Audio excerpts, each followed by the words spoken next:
Here's the big challenge of life. You can have more than you've got because you can become more than you are. That's the challenge. And of course, the other side of the coin reads, unless you change how you are, you'll always have what you got. I have found in my experience that income does not far exceed personal development. Now, sometimes income takes a lucky jump, but sure enough, unless you grow out where it is, it'll usually come back where you are. Life has strange ways. If somebody hands you $1 million, best you become a millionaire quickly, so you get to keep the money. Otherwise, sure enough, it'll disappear. Somebody once said, if you took all the money in the world, divided it up equally among everybody, it would soon all be back in the same pockets. Incredible. Success is something you attract, not something you pursue. Success is looking for a good place to stay. So instead of going after it, you work on yourself. Personal development. See, the major question to ask on the job is not what are you getting? The major question to ask on the job is, what are you becoming? See, the big question is not what am I getting paid here? The big question is, what am I becoming here? Because true happiness is not contained in what you get. Happiness is contained in what you become. So that's our major subject for tonight, personal development. Of all the assignments Mr. Schoaf gave me at age 25, this was probably the most difficult. In fact, I'm still working on this one. I think it's an unending challenge to see what you can become. The next subject is called Basic Laws. And it's good to study the basics. And I call these basics primarily because they come from the Bible. Now, I'm not a theologian or a minister, and that'll be apparent. But Mr. Schoaf taught me that the Bible was a good textbook for ideas and stories and success equations, how to live the better life. I found out that was true. He also taught me that the Bible is as practical as it is spiritual, and I found out that's true. If you look at your bank account and your income and you're not happy, there are several places in the Bible to check to see what the heck's wrong so you can make the changes. And we're going to cover some of those tonight, called basics. Okay. The next subject is my favorite, setting goals. Mr. Schoaf taught me how to set goals. What a favor that was. One morning at breakfast, shortly after I met him, he said, Jim, let me see your current list of goals, and let's go over them and talk about them. He said, maybe that's the best way I can help you get a better direction started. And I said, I don't have a list. He said, well, is it out in the car or home somewhere? I said, no, sir. I don't have a list anywhere. He said, well, young man, that's where we got to start.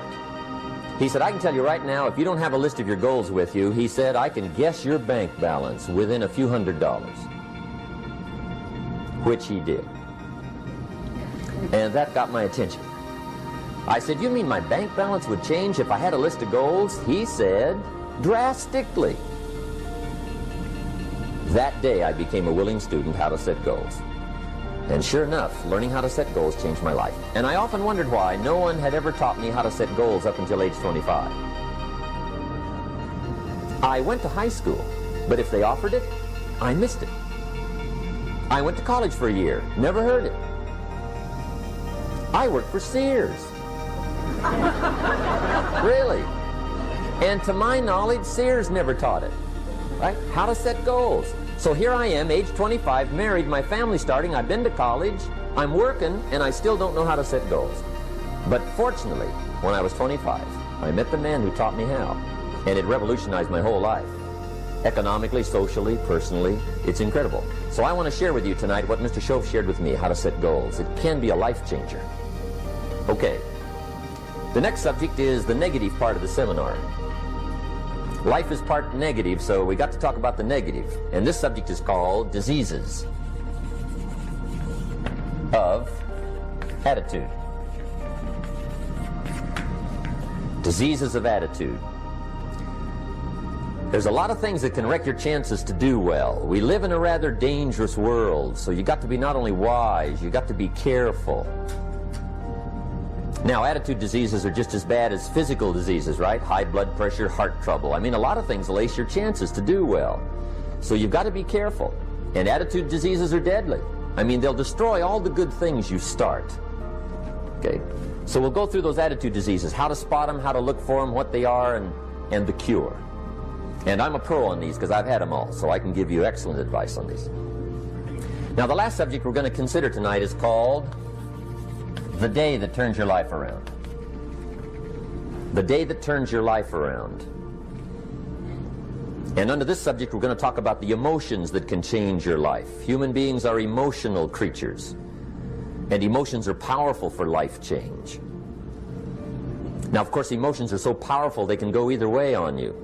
Emotions can either build or destroy. So you really have to employ emotions properly. We call civilization the intelligent management of human emotions. If you can intelligently apply your emotions in the right direction, no telling what can happen. Could turn your life around one day would be sufficient. So we'll talk about those. Okay. Now that's a lot to cover in one evening, but we'll keep at it here and see if we can't get it all done. I'd like to have you now jot down the theme of the seminar. Every seminar should have a theme, I guess. We've got one. It's on some of our literature if you happen to notice it, but if you didn't, for your notes, here it is. The theme of the seminar goes like this: the major key to your better future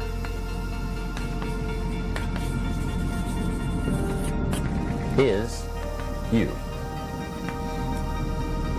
That's the theme of our seminar tonight. The major key to your better future is you. And I'd like to have you underline two words just to give it some added punch. Underline the word major and the word you, so that it reads, the major key to your better future is you. Now, my first suggestion is transfer this to a card or something where you can put it up, where you can see it every day. Preferably put it up where you can see it at the beginning of the day, before you go off to put the day together. This is a good phrase just to glance at, to keep in mind as you're putting the day together. It's called the silent seminar. If you'll just let this talk to you during the day, I found it to be tremendously helpful. The major key to your better future is you. For a big share of my life now, I didn't have this one quite figured out. Among a lot of things I didn't have quite figured out. Many things used to puzzle me back in those early days. I used to wonder why two people could work for the same company, one make twice as much money. Now, see, that used to puzzle me. And maybe they were the same age, graduated from the same school, live in the same community, work for the same company, with the same products and the same services. They've got the same traffic, the same problems, and one makes $1,000 a month, the other one makes $2,000 a month. Now, that was my puzzling question. Why would this long list be the same and the money twice as much? I asked, what's the difference between $1,000 a month and $2,000 a month? And I don't mean $1,000 a month, right? I could figure that out. But what makes the difference? Why would one person do twice as well, 3 times as well? Speaking economically. Now, I know there's more than one way to do well. I understand that. But in this little narrow area called compensation, what's the difference? Well, back then, with my faulty thinking, I'm trying to reason it out. I thought, well, maybe time makes some of the difference, right? Some people do better because they have more time. I used to say, Harold ought to be able to do well. He's got a lot of time. If I had all of Harold's time, I could do well. Now, that's got to be dumb, right? Number one, you can't get somebody else's time. A guy says to me one time, he says, you know, if I had some extra time, I could make some extra money. I said, then forget it. There isn't any extra time. Hey, when the clock strikes 12 midnight, that about wraps it up, right? I mean, you can look around the gongs there for a little more, but it's over. You say to the guy, what are you doing? He says, I'm looking for extra time. See, they'll come and take you away, right? There isn't any more time. Now, if you can't get more time, which you can't, what could you get more of that would make a difference in economic results? And here's the key word. Make it a part of your notes. We're going to consider it tonight. The word is value. And I have a little phrase for your notes. Value makes the difference in results. Value makes the difference.